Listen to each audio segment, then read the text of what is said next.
Les Grecs donnent une deuxième chance à Alexis Tsipras. Le Premier ministre démissionnaire est le grand vainqueur des législatives d'hier, dont il sort renforcé. Il doit nommer un nouveau gouvernement de combat dès aujourd'hui pour mettre en œuvre le difficile plan d'aide au pays accepté à contre-cœur en juillet.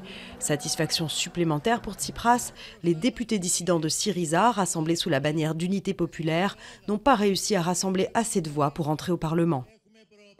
Des migrants soulagés d'arriver enfin en Autriche après un périple long et difficile à travers l'ouest des Balkans.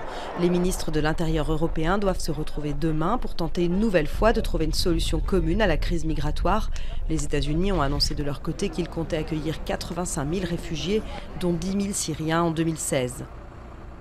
Rencontre familière et informelle pour deux leaders maximaux, le pape François et Fidel Castro. Le dirigeant cubain, qui avait décrété un régime athée sur l'île, se montre intéressé par l'approche de l'Église sur les problèmes mondiaux et notamment sur l'environnement. Pour son dernier jour de visite à Cuba, le souverain pontife doit se rendre à Holguín, un des foyers du christianisme de l'île. La SNCF condamnée pour discrimination. Plusieurs centaines de Chibani marocains, embauchés au début des années 70, se plaignaient d'avoir été bloqués dans leur carrière et lésés à la retraite. La fourchette des dommages et intérêts va de 150 000 à 230 000 euros par dossier. La cathédrale de Créteil était invisible, maintenant elle est inratable. Le nouvel édifice, au clocher de 40 mètres et à la grande voûte en bois, a été inauguré hier par Bernard Cazeneuve. Une cathédrale plus visible, plus ouverte et plus accueillante selon son évêque. Un lieu de mémoire et d'histoire selon le ministre.